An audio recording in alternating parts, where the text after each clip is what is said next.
This is the Power of OZmosis Podcast, powered by the vidwheel Creator Network.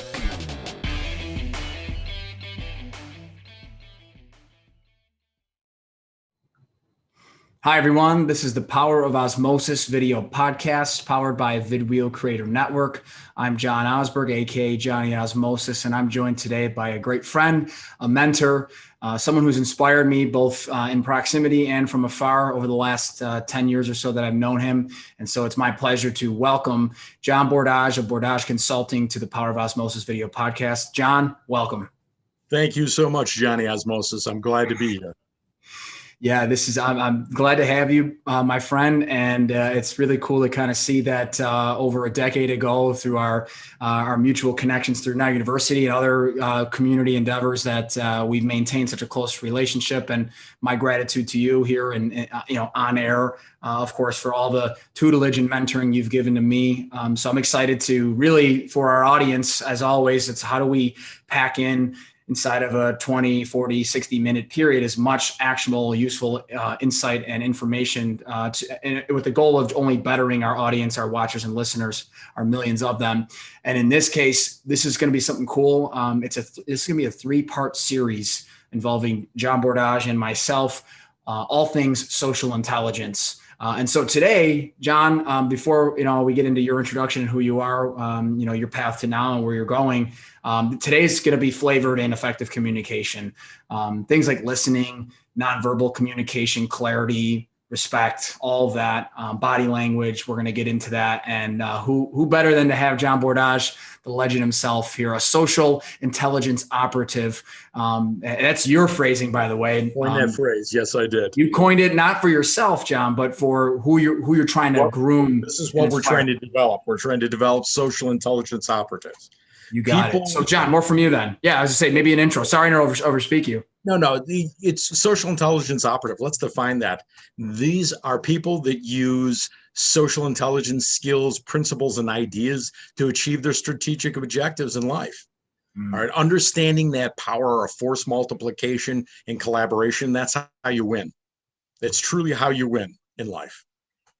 And just being additive to that, your teachings and mentoring to me, but also what you do, to the area, but I should say for the clients and the constituents that you engage with, you really showed me that osmosis is really just another way to say force multiplication. So I'm excited. We'll get more into that too. But maybe we'll jump back then just briefly so that our audience, I know you've got such a sterling reputation and quite a few individuals, but just so for the folks that maybe are just discovering John Bourdage for the first time, maybe who you are, what you do, and why you do it. I'm owner of Bourdage Consulting. What my company does is we focus on social intelligence skills, social interaction skills, and high-level service skills. I work in education. I work in the hospitality industry and also grooming corporate executives. So that is it in a nutshell. And what we want to do today is we want to bring some of that to our guests. And we want them to learn social intelligence skills. How can I become better, more effective, and to do that force multiplication where I collaborate? Listen, here's one thing that I've learned. I've been an entrepreneur over 30 years is you never do it on your own. That self-made man is a myth. Okay, let's say that number one. And you always need a good team if you're going to win. All right. And it's always about collaboration and reciprocal. So I'm going to win, but I want you to win as well. But you have to understand how to develop that team. You have to understand how to connect with people to do, as I always say, is to force multiply. And John, a perfect example of your social intelligence skills is that succinct yet powerful, kind of, we'll call it the elevator pitch or the shtick on, who it is that you are, what you do. So love to see that in real time happening. So thank you. So let's jump into it. Something that the world, I think, needs now more than ever, John, is the art of listening. Rediscovering 2 ears, 1 mouth, Nelson Mandela. Always, practice to always be the last person to speak. So let's jump into that. Maybe define it. What does that mean to you, and how do we become really good listeners? First off, I want to say probably one of the most underrated skills, say communication skill sets, is listening. Everyone wants to talk. Everyone wants to put out their opinion. They want to do their contribution. That's fantastic. But I want you to understand that if you're going to be a good communicator, a great communicator, you have to be really a good, effective listener. One of the concepts of effective listening is paying attention. Now, this is really important. I want to be focused in on that person, because if I do that, it does two things for me. Two major concepts happen here. One, I learn about that person. So I learn about who they are. I get context on them, their situation. I get to understand their worldview. This is important because if I understand their worldview, I understand how they view things. It allows me to craft my message back to them, to that individual. That's number one. Number two, effective listening and focused listening allows me to create that connection with that person. This is really important. I can create that connection without saying a word. That's really important. Without saying a word, I can create that connection with them. There's something, and we've talked about this before in the networking world, called the bump, where you can spend maybe 2, 3, 5 focused minutes with someone and create that connection with them. There are people that were masters of it. Bill Clinton, Ronald Reagan, Reverend Billy Graham. You'd spend 5 minutes with them, and these people would walk away and say, wow, it's like I knew them my whole life. You know, you can create that connection with them. There's another technique with this, and I always say it kind of goes into phase. One is that good eye contact. Understand human beings. Our visual cortex within our brain is larger than most animals. So what we see and how we use our eyes is incredibly important. All right. So that focused eye contact with them, facial expression, gesturing, nodding your head, that you're listening, that you're understanding what someone is saying, is I can start creating that connection with them just using those nonverbals. We'll talk a little bit more about nonverbals. The next is doing a technique, which is just rephrasing what they said. So what you're trying to tell me is this. It does two things for you. One, it clarifies that you understand what they're saying. And we'll get a little bit more into clarification. And number two, creates that connection. Wow, John was listening. Right? Very simple techniques. I don't believe in, you can go in and you can talk to communication experts and they'll give you a list of 40 things. Take 10, take 5, work on them, master them. But listening is such a highly underrated skill. And I always say to people when I'm training them, put 2 stars by it, because it's probably one of the most effective tools for connecting with someone, learning about them, and create that connection, which leads to the relationship, deepening the relationship, and the collaboration. No doubt, John. So a lot to unpack there, and thank you. I'm over here enjoying myself, and I'm hearing you talk about the nonverbal cues and how you can connect without saying much. And I know I could see myself on this Zoom, obviously doing it because it's ingrained in me from learning from great people like you, but others. But the point there is to be additive, which is something that in and of itself is a concept, or it's almost like it's a weapon or a tool within our conversational connection, collaborating skills. But to be additive to your points, at the beginning there, you talk about the bump, right? So the bump is something I look at, maybe a flavor of my own, it would be fast friends, right? So you've become fast friends in that you built that relationship in an accelerated manner by really paying attention, being genuine, being empathetic, sympathetic, whatever it may be, showing that you're genuine, right? And authentic, if I didn't already just say authentic. So, and then the to be additive thing is beautiful because I just use it here because I want to be additive to everything you just said,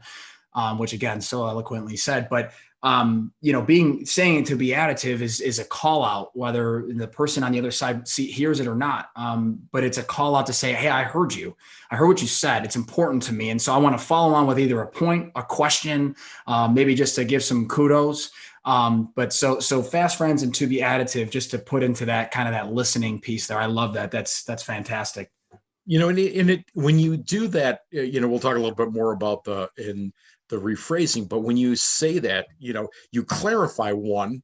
Number two, it shows that you're listening. But when you actually use that, what you said matters. So I always say to people, listen, if what they say matters, it means they matter. There's the difference. They matter. This person heard me and rephrased what I said and clarified it. So I know that they value what came out of my mouth instead of just going, And a lot of people do that. Okay. Right. That doesn't create any connection at all. So it's really important that in that small window. And if someone's a master, you have master networkers who can create that connection in that small window. Then from that connection, I can create the relationship, which leads to collaboration like we're doing now. Spot on, John. And if I may, I'd like to be additive in one more way. I love to just give a quick example, a use case of the bad, or we'll call it almost the ugly, right? The good, the bad, the ugly. I'm going to give the ugly, and of course, in anonymity. And then if you could maybe just quickly recall, even if it's just hypothetical, a use case of good listening, right? So for me, this is some years ago, whatever, but I was working with someone and we were at an event and there's conversation happening with some other constituents, businessmen, businesswomen, and the topic of skiing came up. And this individual was talking that we didn't know, that was not part of my work team, was talking about how they went skiing over the weekend, the family, the kids, Holiday Valley was beautiful. And the person I was with, basically heard skiing at the very beginnings of that person's divulging that they went skiing, right? We're kind of making small talk. And so that, just what you said, right? Just they hear skiing. Well, let's see, what have I done with skiing lately that I can throw in there to think I'm being a conversationalist, when in reality, this person then delivered, oh yeah, I was at Aspen a couple of weeks ago with, my family, my other home, and it was fantastic and it was amazing. And I remember watching the blood drain out of the other person's face. And the person that then said the Aspen piece just had no idea. So that's definitely, it's the bad, but I think it's more the ugly. So do you have anything that can come to mind for the good? Let's turn that around. Let's look at that. Let's dissect it. Let's go. So one problem, the fellow with the Aspen piece, he made a major error because he's playing the one upsmanship game. And there's no greater way to, destroy connection than doing that. Number one. Number two, the gentleman that was talking about going skiing, he's talking about with his children, they're on vacation. He has given me multiple threads that I can, you went with your children. Have you taught them to ski? Where do you like to go on vacation? All these threads that I could have used to continue that conversation, to build that depth, start building that connection are there. All right. So it goes back to what a saying that I always say, most people listen not to learn, but to respond. Mm-hmm. So if I was listening, focused listening, there's all these threads that I can, touch and build that conversation, build that relationship giving. And he's thinking to himself, well, he did this skiing, I have to do something better. In that one statement, like you said, the other gentleman, the blood rush, drained from his face. He just killed any connection he had with him. Done. It's basically done. And the other fellow is thinking, this guy is way out of my league. You're not going to really build a relationship like that. We human beings want to build relationship with people we have something in common with. Not, that's practicing the principle of isolation. And as I tell people, isolation cuts you off from help, resources, ideas, larger perspective. It's everything opposite of connection. 100%, John. 100%. And one quick, and we'll move on to kind of the nonverbal stuff, which we've covered some of, but the one takeaway, I know there's already been several, but for those listening, watching, our millions, next event, whether virtual or in person, I urge you, or I compel you, whatever the word I'm looking for is, to try to ask questions, almost exclusively questions, right? You go to an event. I found myself, even with my family, doing this more, and loved ones and people like yourself, where I'm just so thirsty to know more, right? I'm so interested. So, maybe it's something you hadn't done in the past, right? I'm talking more to our audience here, our guests. Try going into an event, being intentional about, I'm going to ask, 70% questions and maybe be additive or talk on my own for the other 30. I urge you to try that, questions mainly. So, and you bring up a very good point. So let's talk about that. When you first get into conversations, here it is.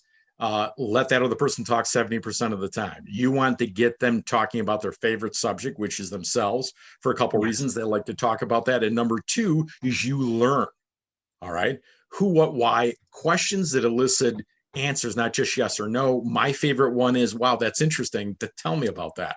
Yeah. All right. So I can pick and I can move that conversation with questions. Mm-hmm. All right. I don't have to be speaking. All I have to do is ask a question, and it can move that conversation in any direction. So formula, 70% of the time you let them talk, you talk a focus 30. As we start moving on with other podcasts, we can talk how that works. All No right. doubt. But you wanted to talk about nonverbal. Let's talk a No, little bit about nonverbal because it's important. Nonverbal. Listen, first you have to understand that 67% of your communication is nonverbal. You're sending what is known as social cues. It could be body language, gesturing, facial expressions. All of these are sending information to people. One of the mistakes I see people make as well is they think at 6 or 10 feet that engagement begins. I said, as soon as someone sees you, if it's 20, 30 feet, that's when your engagement begins. You have to understand that as soon as someone sees you, you're sending those nonverbal messages to someone.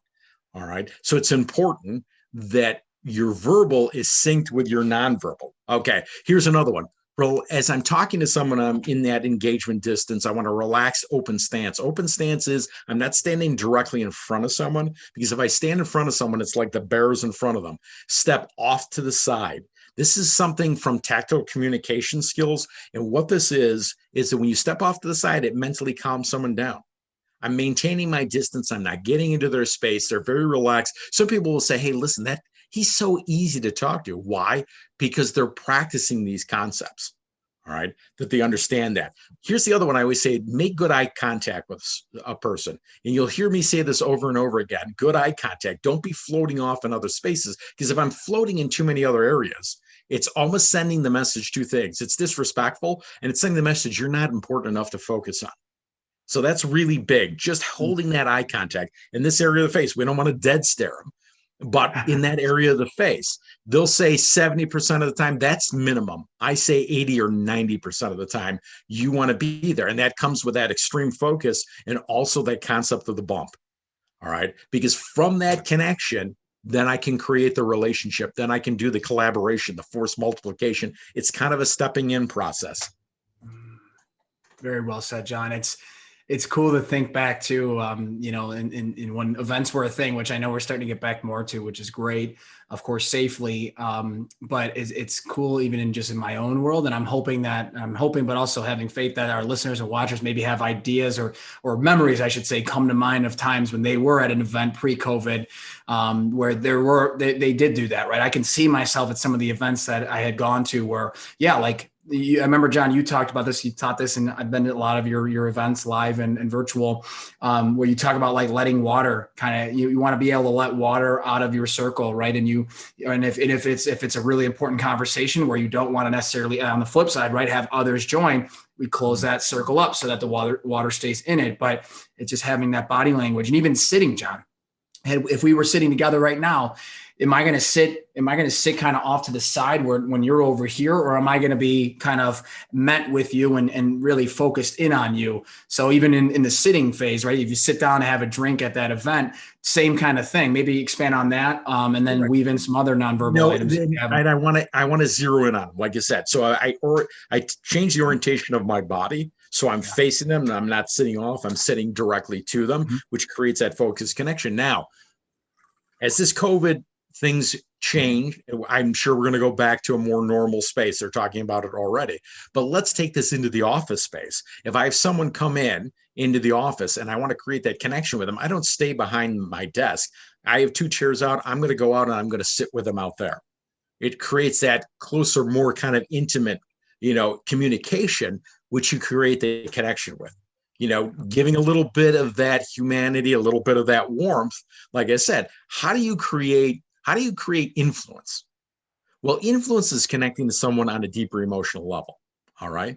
I've got to step my way in, create connection. I create influence. Then I can work with people. We can network. We can collaborate. But it's all these small little things. And if I can stack them up, gives me the advantage. All right. That's what a social intelligence operative understands. Too many people. I was just talking to a gentleman today. I was giving him a coaching about the concept of social capital, which are resources acquired through social interaction. You've got to develop that comfort with people, that trust. Then we develop the influence. All these things begin to multiply. All right. Technology is an amazing thing. Love technology. It's a great tool, but understand something. When you meet face to face, I tell people this in personal brand. There's 2 types of personal brand. There's in-person personal brand and there's online personal brand. Oh, yeah. In the end, when you see someone in person, that's the bottom line. You're going to judge off that. And eventually This is where you're always going to have that personal encounter. And even in networking, 70% of your base in networking is face-to-face. We're human beings, so our brains are wired to connect with each other because that's how we've evolved.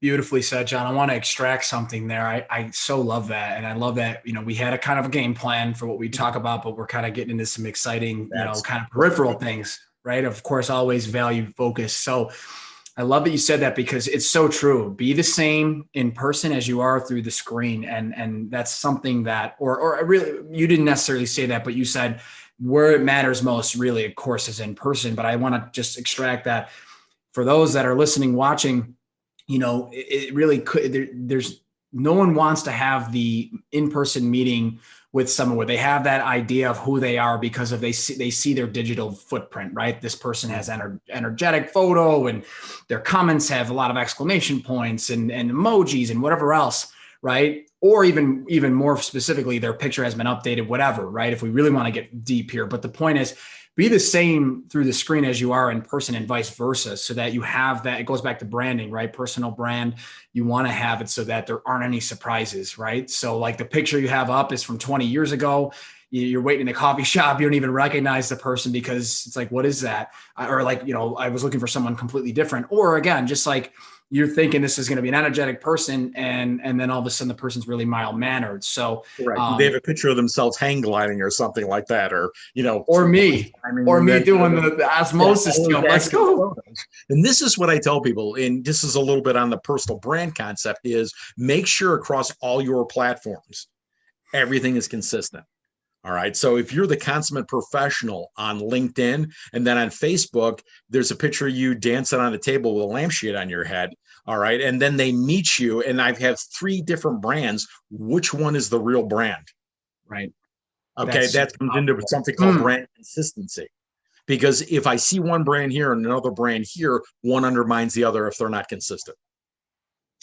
So well said. I got to call out here. The delivery of this information is beautiful and it's powerful and succinct, but also just to give our audience, a little bit of what's the word I'm looking for? Maybe not reprieve, but ease of mind or solace in that. Listen, there's a lot going on here, and that's why guys like yourself and I, John, gentlemen like you and I, we exist, and there are so many resources out there, podcasts like this. But it just starts small, right? Like, it's like, even as I'm listening to you, John, this stuff is innate for me because of just my upbringing and everything else that my life has led me to. But I think of LinkedIn as a piece. We're talking screen and online digital footprints. LinkedIn is a complex tool, and it is a lot to start thinking about, like all the do's and don'ts, and try and do this and make sure this, and it can be exhausting and overwhelming. But the point is, audience, guests, start small, right? Start small. And John, something we'll talk about in pod 2 and 3 is just the planning phases of how to really deploy that social capital and how to build your network, how to optimize, all that stuff. So just know that, audience, that a lot of good gold information here, gold laden information, but just starting small and starting to build that brand. It'll happen. What I always say to people: listen, boil it down to its Zen essence. Okay. For yourselves, and just start to begin any skill, any concept. So if we're talking about this, just start practicing your active listening. Okay. That's all I want you to do. Take that time to listen to that person, ask questions, to open them up. Hey, that's interesting. Tell me about that, and see how much you can learn on that person, and see how focused you can be, that when you're done, can you recall it back? All right. That's all I want you to do, because that's kind of the building blocks, one of the foundational blocks for where we're going next. So just take that skill and do that. Now, like with the other one, here's an easy skill, what I call clarity and concision. Okay. Yeah. Good communication means just saying enough. So here's another thing for you to practice. Deliver your message with as few words as possible. Be efficient with it, because if you use too many words, I've been public presenting for 3 decades. If you use too many words, you only dilute the impact and the power of your message. All right. Don't be, as a mentor used to say, don't be a biz babbler. You know what a biz babbler is? Is a person who uses a lot of words to say not much about nothing. It's okay. If you do that, you're then being seen as a person that doesn't have a lot of content. You want your brand to be a brand of content. All right. So choose those words carefully. And I always say, listen, be clear and concise in all your forms of communication, from verbal to email to text. You ever see those people that send a bubble of text? It's massive. Listen, text is tight. It's direct. It's focused.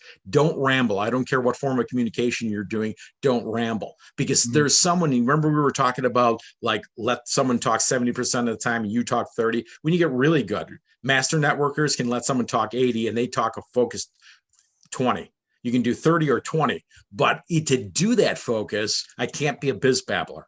And let me tell you something, it does two things for you. Your brand is seen to have content and people are attracted to that. And number two, it makes life a lot easier on you. Okay. I know people that I've done training with, and they go into a room and they network with 3 people and they're like whipped. They're done because they just spent all that time talking. And now you have to flip that dynamic around.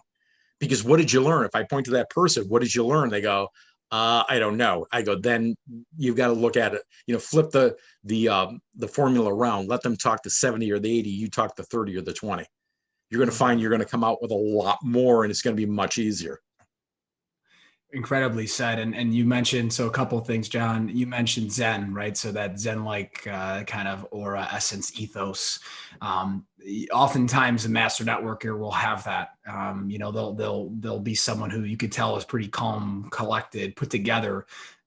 And the one quote that came to mind that I've used in some of our other events that we've done, John, was to be interesting, you must first be interested.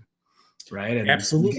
You're interested through questions and getting You're interested through questions. And it's just, there's an old saying too, that before understood, being understood, understand. So, I want to seek to understand that person before they understand me, because it does two things. There again, it goes back to, I understand their thought process. I understand where they're coming from, their worldview. And it allows me, when I hear that first, to craft my message back, to focus in on them.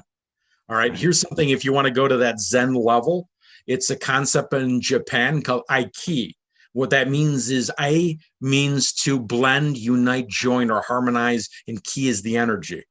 Okay. So I'm blending in with someone's energy. All right. So it makes it very, very easy. That energy, either I flow with it or I just direct it with my questions where I want it to go. It's very little work on my part, believe me. That's samurai-like almost, right? Like a life warrior, a network warrior. It comes back from some old concepts in Japan. It's called Daito Aiki Jujitsu. Okay. The same principles are taken. You can see them in Korea called Hapki at Hapkido. All right. So Hapki is actually it's the same thing, but in Korean. Wow. Okay. So remember, I didn't know you spoke Korean or Japanese, man. The legend of John Bourdage grows. Let's go. Flowing with that, but understanding those concepts. That's why it's important not to only have the tools, but the principles. So you understand the why. And as we get into networking, we're going to talk a little bit more about networking strategy. I'm big on strategies. If I understand the strategy, I understand the long game, what I'm doing and why. And I think that's actually so important. So well said, John. And speaking of that, we're coming up on time, and I'm excited for pod 2 and 3 in this series. Just a couple housekeeping items before we adjourn. So I didn't have it with me here, but in the queue of my book reading would be, there's a book called The Lost Art of Listening, which may or may not have come from you, but it's certainly congruent to our conversation. And then the other one that, Robert Greene, the 2 books there, the 33 Laws of, what is it? Those are the 48 Laws of Power, and then the other one, and that one in the very beginning, and then the other one to it, which you probably would read that one first, and then the next one is the 33 Strategies of War. Yeah, this talks all about strategy, different concepts, and I have to if you can boil things down to concepts and understand it, it makes it much, much easier because you understand why you're doing it and the most effective way to do it. Listen, when I first started my career over 30 years ago, let me tell you, I ran into a lot of walls, and you're doing things and it's not working. You think to yourself, I just have to push harder, stronger. Well, let me tell you, running that wall harder and stronger doesn't do you any good. You've got to find that way around things. You have to understand the strategies, especially when you're dealing with people, because in the end, everything is people. I always say, what business are you in? I always pose that question. In the end, you're always in the people business. I don't care if you're selling tech or if it's design or if it's like what we're doing, knowledge, you're always dealing with people. Everyone is in the people business. So well said. So well said. And so to energize off that and finish, obviously this is one of three, but I think in this, there's so much delivered. Maybe literally it's two parts, and we'll rock and roll here. But the first one would be maybe just a recap of all that we've talked about, really high level, and then the last thing would be to where can we find John Bourdage? But go ahead with that first part of just a recap. Okay, let's take some of the importance. Understand your nonverbals. Understand that you're sending messages in, so be conscious of that. All right. The other one is good listening skills. There's nothing like good listening skills. Make sure you have clarity and concision. All right. Keep it tight. Keep, your message focused to have that impact with it.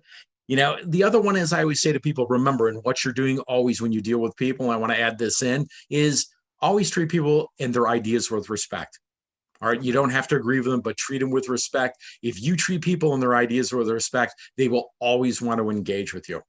I think we're in a culture today that when people just disagree, not everything is the Lincoln Douglas debate. It just isn't.